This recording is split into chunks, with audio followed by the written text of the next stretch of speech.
যিহেতু আজি দেৱালী ৰাতিপুৱাই উঠিয়ে মোক মায়ে ক'লে যে বাহিৰত মালাখিনি লগাই দে আৰু যিহেতু মই অকলে কৰিব নোৱাৰোঁ মোৰ লগৰ এটাক মাতিলোঁ আৰু সি আৰু মই এই মালাবিলাক লগোৱা আৰম্ভ কৰিলোঁ।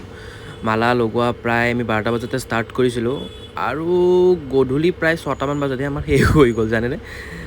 মালা লগোৱা শেষ হোৱাৰ পিছত মই ধুনীয়াকৈ গা পা ধুই মায়ে চাকি জ্বলাই আছিল মই চাকিখিনি মন্দিৰত লগাই দিলোঁ আৰু ফটো ভিডিঅ'টো ল'ব লাগিব কাৰণ দেৱালী হয় ন অবভিয়াছলি।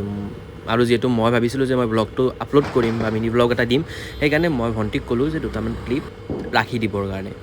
তাৰ পাছতে মই ওলাই আহিলোঁ অকণ ফুৰিবৰ কাৰণে কাৰণ দেৱালীত ফুৰি ভাল লাগে, চাৰিওফালে লাইটিং ডেক'ৰেশ্যন ধুনীয়াকৈ চাকি তাকিবিলাক জ্বলাই থৈ দিয়ে ন, চাই ভাল লাগে। সেইখিনি বস্তু চাবৰ কাৰণে অকণমান মই আৰু মোৰ লগৰটো দুয়োটাই অকণমান ফুৰিলোঁ। আৰু যিহেতু কালী পূজাও হয় ওচৰতে, কালী পূজাও আছিল আৰু এই মূৰ্তি আনি আছিল সেয়াও দেখা পালোঁ, দেখি ভাল লাগিল আচলতে। আৰু বোমা কিনাই হোৱা নাছিল নহয়, এয়া বোমা কিনি ল'লোঁ। আগতে সৰু থাকোঁতে বোমা আগদিনাখনেই কিনি কিনে ৰ'দত শুকাইছিলোঁ যাতে ধুনীয়াকৈ ফুটে, কিন্তু এতিয়া সেই উৎসাহখিনি নাই। বোমা চোমাখিনি মাৰিলোঁ, তাৰপিছত মই এপেকেট ফুলজাৰি কিনিছিলোঁ যাতে মই দুটামান ফটো ল'ব পাৰোঁ। কিন্তু মই ফুলজাৰিডাল লৈ কিনে মই বান্দৰৰ নিচিনা নাচি এটা ভিডিঅ'হে বনালোঁ। এইখিনি আপোনালোকক দেখালোঁ বাৰু। আৰু কিবাকিবি এনেকৈ বোমা চোমা মাৰি কিনে আকৌ গ'লোঁ মই ফুৰিবৰ কাৰণে।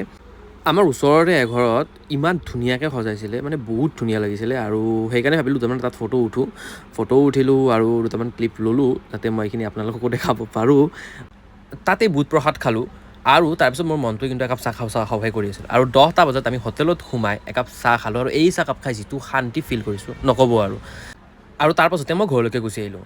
আৰু ইয়াতে মই মোৰ ভিডিঅ'টো সমাপ্ত কৰিলোঁ আৰু শেষত আপোনালোক সকলোকে দীপাৱলীৰ বহুত শুভেচ্ছা যাচিলোঁ। সকলো ভালে থাকক, থেংক ইউ।